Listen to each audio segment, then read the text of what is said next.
तो अभी ये कोई ज़्यादा पुरानी बात नहीं है, बल्कि ये बात अभी अगस्त सितंबर 2023 की है, जब स्पेन नेशनल टीम के ऑफिशियल्स लिटरली यहाँ पर भागा दौड़ी कर रहे थे एक प्लेयर के लिए। एक प्लेयर के रिगार्डिंग यहाँ पर बार्सिलोना के मैनेजर जावी के नाक में दम कर दिया था। और यही हाल यहाँ पर स्पेन नेशनल फॉर्मल ऑफिशियल्स का था कि उनके भी हर इंटरव्यू में, हर प्रेस कॉन्फ्रेंस में, हर जो जर्नलिस्ट था वो एक ही चीज़ पूछ रहा था कि क्या ये प्लेयर का जो नेशनल कमिटमेंट है वो आपका कंफर्म है या नहीं। और ये प्लेयर कौन था? कोई और नहीं बल्कि youngest La Liga debutant, youngest La Liga scorer की बात करें, स्पेन नेशनल टीम का यंगेस्ट स्कोरर की बात करें, लमीन यमाल की हम बात कर रहे हैं। अब देखो लमीन यमाल की जो स्टोरी है, जो हिस्ट्री, और आज के एपिसोड में हम जो राइज की बात करेंगे और कैसे यहाँ पर बार्सिलोना के फैन बेस और पर्टिकुलरली जावी को किस तरीके से चीज़ों को समझना पड़ेगा जिससे लमीन यमाल यहाँ से एक्सपोनेंशियल ग्रोथ कर सके विदाउट एनी हर्डल। अब देखो लमीन यमाल के जो फादर हैं वो एक्चुअली में मोरक्कन है, और अगर मदर की बात करें तो वो इक्वेटोरियल गिनी से हैं, यानी कि वो मोरक्कन सिटीजन बन सकते हैं और यहाँ पर अफ्रीकन में भी वो अपनी नेशनलिटी को प्रूव कर सकते हैं। इसी के साथ वो स्पेनिश नेशनलिटी भी ले सकते हैं। और इसी के चलते जब उनको पहला कॉल अप मिला था तो यहाँ पर स्पेन के जो ऑफिशियल्स थे वो पूरी दिन रात उन्होंने एक कर दी ये कन्विंस करने के लिए और ये कंफर्म करने के लिए कि लमीन यमाल अपना जो कमिटमेंट है वो स्पेन नेशनल टीम के साथ ही रखे। और वो उन्होंने ऐसे ही किया कि उन्होंने अपनी कमिटमेंट को नेशनल टीम ऑफ स्पेन के साथ ही रखा।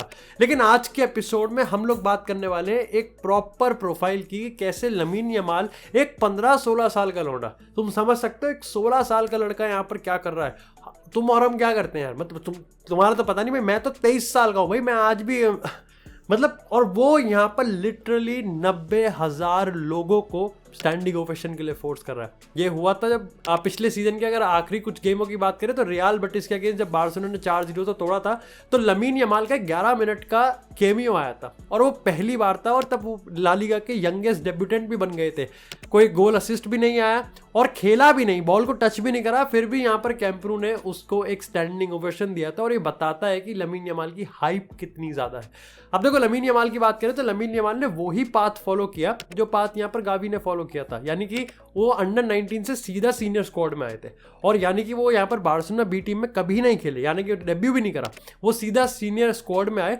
और जो ट्रेनिंग थी वो सितंबर 2022 यानी कि पिछले सीजन के स्टार्टिंग में ही उन्होंने फर्स्ट टीम के साथ स्टार्टिंग कर दी थी। बस पिछले सीजन के एंडिंग में जाके लमीन यमाल को प्रॉपर एक डेब्यू मिला था। लेकिन इस सीजन की बात करें, लमीन यमाल को ना ही सिर्फ डेब्यू मिला है, ना ही सिर्फ गेम टाइम मिल रहा है, बल्कि उसको एक ऐसा रिकॉग्निशन मिल रहा है जो कि बार्सिलोना के बहुत प्लेयर्स को नहीं मिलता। आप कह सकते हो गावी, पेड्री, मे बी अंसु फाटी, और उसी राह पे अब लमीन यमाल भी चल रहा है। लेकिन लमीन यमाल के साथ जो सबसे क्रेजी चीज़ है वो ये है कि उसकी एज लेजिट भाई 16 साल का लौंडा है अभी। अब देखो कुछ चीज़ें की बात करते हैं जो कि मेरे को लगता है कि डेफिनेटली हम सबको, जो कि लमीन यमाल को वीक इन वीक आउट देख रहे हैं, चाहे आप बार्सिलोना के फैन हो, चाहे आप उसके क्रिटिक हो, चाहे आप उसके हेटर हो, कुछ चीज़ें ऐसी हैं जो कि लमीन यमाल के आने वाले करियर को, मतलब एक जो उसका ट्रेजेक्ट्री है उसको किस तरीके से शेप होना है और होना चाहिए उस पर बात करते हैं। देखो लमीन यमाल की अगर प्रोफाइल की बात करें तो he is a right winger, लेकिन वो फॉल्स नाइन और लेफ्ट विंगर भी खेल सकता है। लेकिन उसने खुद अपने बहुत सारे इंटरव्यूज़ में, और आप उसके अगर बचपन के गेम्स की बात करो या फिर अगर आप उसके, खैर वो बचपन में ही अभी भी, बट अगर आप उसके पहले गेम्स की बात करो या फिर उसके आप प्रेफर्ड पोजीशन की बात करो, चाहे स्पेन के साथ बात करो, बार्सिलोना के साथ बात करो, वो राइट विंग पे ही खेलता है। इस सीजन इस चीज़ में ज़्यादा हेल्प मिली कि सबसे पहले तो यहाँ पर आपके पास कोई प्रॉपर राइट विंगर था नहीं, एक डेम्बेले था, लेकिन वो भाई अपने चल दिया विदा लेके।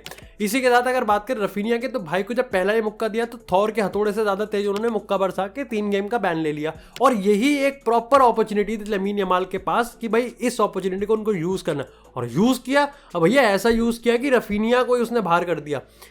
अगर लमीन यमाल की प्रोफाइल की बात करें तो काफ़ी एनालिस्ट ये मानते हैं कि उसमें और रफीनिया में ज़्यादा फर्क नहीं है, बहुत सिमिलर है, और इसीलिए जावी को बहुत आसानी से इंटीग्रेट करने में उसको कोई दिक्कत हुई नहीं।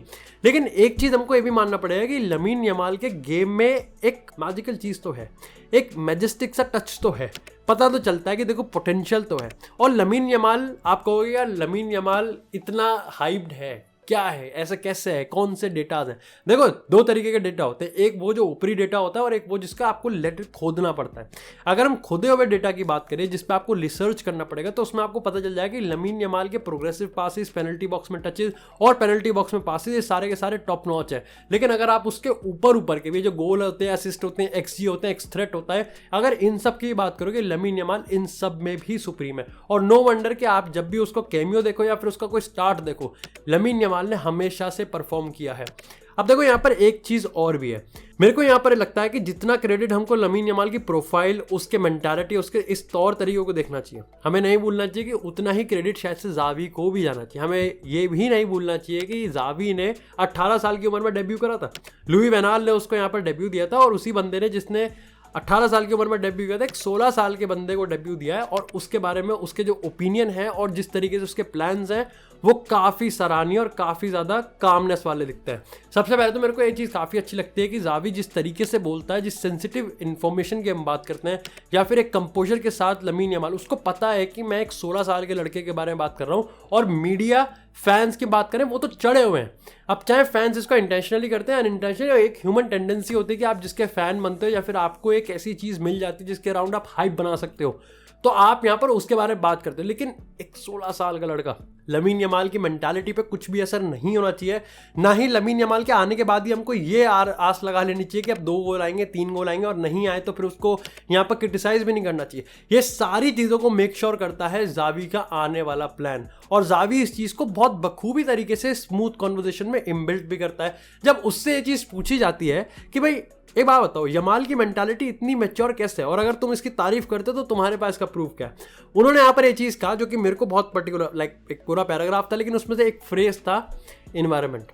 अब देखो तुमको यहाँ पर बार्सिलोना का एनवायरनमेंट तुमको लगेगा नेग्रेरा केस, जिस पे भी आने वाले टाइम में वीडियो बन जाएगी, उसके बाद तुमको लगेगा यहाँ पर फाइनेंशियल दिक्कत, उसके बाद तुमको लगेगा हार जीत, तो मिक्स एनवायरनमेंट लगेगा। लेकिन आई डोंट थिंक कि जावी यहाँ पर इस एनवायरनमेंट की बात करता। जावी यहाँ पर बात कर रहा था कि लमीन यमाल को कुछ एक्स्ट्राऑर्डिनरी करनी है और समझने की जरूरत ही नहीं है, उसको सिर्फ अपने ड्रेसिंग रूम में इर्द गिर्द देखना है, जहाँ पर पेड्री है, जहाँ पर गावी है, जहाँ पर यूलियन अराउओ जैसे लीडर्स हैं, जहाँ पर उस्मान डेम्बेले की इंजरी प्रोन्स के पूरे चिट्ठे हैं, इन सबको देखना है उसको और कुछ नहीं करना। जब गावी और पेड्री जैसे लोग, आपको ये समझना पड़ेगा, गावी ने भी 16 साल की उम्र में डेब्यू करा था, गावी और पेड्री जैसे लोग जिसको अब तो आप कह सकते हो कि यूज्ड टू हो गए हैं, वो एक रिकग्निशन के, क्रिटिसिज्म के और एप्रिसिएशन के जीते हुए भी हैं। तो ये चीज़ कहीं ना कहीं लमीन यमाल को भी सीखनी है, और ये जावी बखूबी जानता है और वो इस चीज़ पे पूरी तरीके से अमल भी कर रहा है। अगर लमीन यमाल के मैं गेम स्टाइल की बात करूं तो उसने चीज़ कहा है कि मैं अपने आप को एक क्रिएटिव विंगर की बात करता हूं, जो कि एक क्रिएटिव माइंडसेट के साथ देखता है और अपनी टीम को हेल्प करने की कोशिश करता है। लेकिन जितने अव्वल नंबर इसके क्रिएटिव में, उतने ही अव्वल नंबर इसकी शूटिंग में भी है। अगर आप इसके स्पेन के साथ गोल्स की बात करोगे या फिर जिस तरीके के शॉट्स ऑन टारगेट इसने लिए हैं, इसकी शूटिंग में बहुत अच्छी चीज़ है, अच्छी पावर है, एक अच्छा सेंस है, और इसका गेम IQ भी उम्र के हिसाब से तो बहुत ही ज़्यादा सही है। सबसे अच्छी चीज़ मेरे को लगती है कि जो कंपोजर ही रखता है। अगर आप यहाँ पर विलारियल वाले गेम की बात करो, उसमें जो उसका कंपोजर था, या फिर वैसे आप कंपोजर, सबसे अच्छी चीज़ ये भी है कि अगर हम इसके एक ट्रेनर की बात करें, उन्होंने एनालाइज करते हुए ये चीज़ ज़रूर बोली थी लमीन यमाल के रिगार्डिंग कि अगर आप लमीन यमाल के रिगार्डिंग एक प्लेयर सामने रख दोगे डिफेंड के लिए, वो तब भी 1v1 में ड्रिबल करके उसको बीट करने की कोशिश करेगा।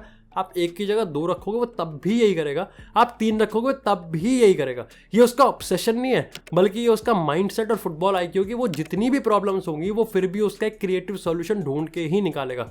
एक अच्छी चीज़ यहाँ पर लमीन यमाल के रिगार्डिंग ये भी है कि even though he is a left footed, लेकिन कहीं ना कहीं वो राइट फुटेड से कोई खराब नहीं है। ऐसा नहीं है कि वो एंटनी या रियाद मारेज का जो ऑब्सेशन है कि राइट से लेफ्ट से ही खेलना है, राइट से लमीन यमाल खेल सकता है, और ये चीज़ उसको अनप्रेडिक्टेबिलिटी देता है। अब ऐसा नहीं है कि डेम्बेले की तरह वो बिल्कुल ही 5 स्टार है, लेकिन still I think he is very very applaudable and good with this right foot as well. अब बहुत होगी तारीफ। अब सबसे पहले तो मेरे को यहाँ पर 2 चीज़ हम बात करेंगे, और पहला है यहाँ पर उसकी वीकनेस, और दूसरा है यहाँ पर हम फैंस को क्या समझना चाहिए। देखो सबसे पहले तो अगर वीकनेस की बात करें तो हमको ये नहीं भूलना चाहिए कि वो 16 साल का है। ऑफकोर्स उसमें मैच्योरिटी आ गई, जो कि ऑफकोर्स उसकी ही अच्छी बात है। वो अपने कलीग्स को देख रहा है, वो अपने मैनेजर जो कि मेंटोर जावी है उसके अंडर काफ़ी सही तरीके से ग्रो कर रहा है। तो आप कह सकते हो कि मेंटल एक्सपेक्ट पे वो काफ़ी सही है, बट फिजिकली वो अभी भी ग्रो कर रहा है। हाइट ठीक है, मेरा मतलब है कि लंबा चौड़ा सब सही है, लेकिन अभी उसका जो फिजिकल स्ट्रक्चर है वो ग्रो हो रहा है, वो इवॉल्व हो रहा है। ऐसे में इंजरीज से तो बिल्कुल दूर रहना है और उस पर ओवर प्रेशर करके या फिर उसको ओवर यूज करके बिल्कुल भी उसकी ग्रोथ को हैम्पर नहीं होने देना। हमको नहीं भूलना चाहिए लियोनेल मेसी 2007 में जब डेब्यू करा था, भाई को इंजरी होती थी बहुत ज़्यादा। सेम गोस फॉर अंसु फाटी, और ये चीज़ लमीन यमाल के साथ बिल्कुल भी कॉपी नहीं होनी चाहिए और जावी को पता है और वो उसका मेक श्योर भी कर रहा है। उसके दूसरी चीज़ है यहाँ पर भाई, उसके पास अभी बुलीनेस वाली पावर नहीं आई है। सो जैसे मैंने कहा कि उसका फिजिकल स्ट्रक्चर अभी भी इवॉल्व होगा और ग्रो होगा। हम फैंस को क्या समझना चाहिए, देखो कोई भी प्लेयर आता है, ठीक है, उसके रिगार्डिंग हाइप होती है और इसके रिगार्डिंग जब आप रिसर्च, मैंने एक पेपर पढ़ा था, वो लाइक पर्टिकुलर इस टॉपिक पे नहीं था लेकिन इससे मिलते जुलते टॉपिक पे था। वो ये था कि जब बहुत नेगेटिविटी होती है या फिर जब बहुत कहीं ना कहीं मिक्स रिएक्शन होता है, तो जो फैंस होते हैं वो कहीं ना कहीं एक होप देखते हैं, एक पॉजिटिव होप देखते हैं और एक चीज़ से, और उस पर्टिकुलर सिचुएशन में उनको उस चीज़ से ज़्यादा लगाव हो जाता है। डेम्बेले चला गया, रफीनिया ने मुक्का मार दिया, हम प्लेयर्स नहीं खरीद सकते, फाइनेंशियल दिक्कतें आ रही हैं, बीट करना है चैंपियन लीग में, रिडेम्पशन लेना है। ऐसे में लमीन यमाल एक उस होप की तरह है जिससे लगाव कहीं ना कहीं ज़्यादा हो गया है फुटबॉल फैंस को या फिर बार्सिलोना फैंस को पर्टिकुलरली। लेकिन हमको ये चीज़ समझना चाहिए कि ये लगाव तब तक ठीक है जब तक ये मेसी कंपैरिजन में ऑब्सेशन में ना आए। मेसी की तरह है, जावी इनिएस्टा से बेटर है, उस विंगर से बेटर है, फलाना विंगर से बेटर है, ढमकाना विंगर से बेटर है, नहीं करना है ये चीज़ नो मैटर व्हाट। क्योंकि मैं ये इसलिए नहीं कह रहा कि लमीन यमाल को दिक्कत होगी, वो मुट्ठी भी नहीं मारता इस चीज़ पे, लेकिन बस बात ये है कि अगर फुटबॉल फैंस ये चीज़ करने लग जाएंगे तो उसको परखने का, उसको देखने का, उसको परखने का तरीका, उसको देखने का मज़ा और उसको एनालाइज करने का जो आप में इंटेलेक्ट है वो कहीं ना कहीं आप खो दोगे, और वही चीज़ ध्यान में रखनी है। बस इतना ही था आज का ज्ञान।